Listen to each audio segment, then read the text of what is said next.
A president and a people united in their loss.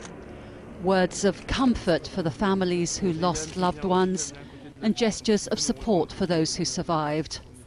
The victims were journalists, police officers and customers of a Jewish supermarket. Unconnected before, now linked by the violent actions of 3 men.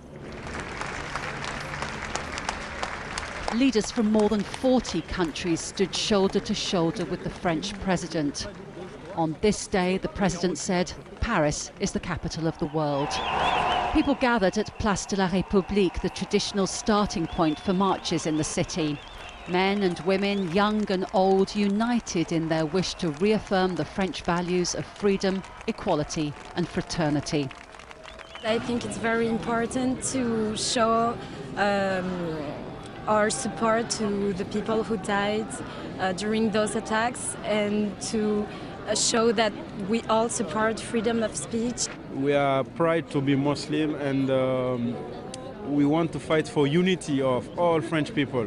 Somehow it shows that people care and that liberty remains something and means something to us. Organisers were expecting 1 million people. In the end, there were even more. It is an extraordinary sight. The square is absolutely packed with people and the crowds are spilling out into adjoining streets. Paris hasn't seen scenes like this since the city was liberated from Nazi occupation more than 70 years ago. Earlier, the French Interior Minister hosted a brief security meeting, bringing together his counterparts from Europe and the US Attorney General, an acknowledgement that they're facing a threat that transcends national borders. We need to approach this both globally and operationally. We have identified 2 areas where we hope to affirm and enforce our cooperation. The ways we stop the movement of foreign fighters and terrorist cells, and the fight against factors of radicalizations, especially on the internet.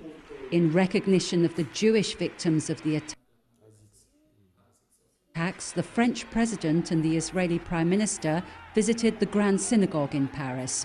Politicians will need to strike a balance between protecting their citizens and upholding the freedoms that Western democracies value.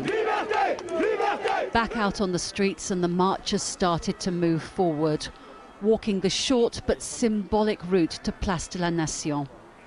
The violent events of the past week struck at the heart of the capital and threatened to drive a wedge between different communities.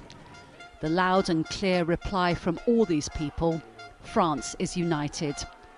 Jackie Rowland, Al Jazeera, Paris.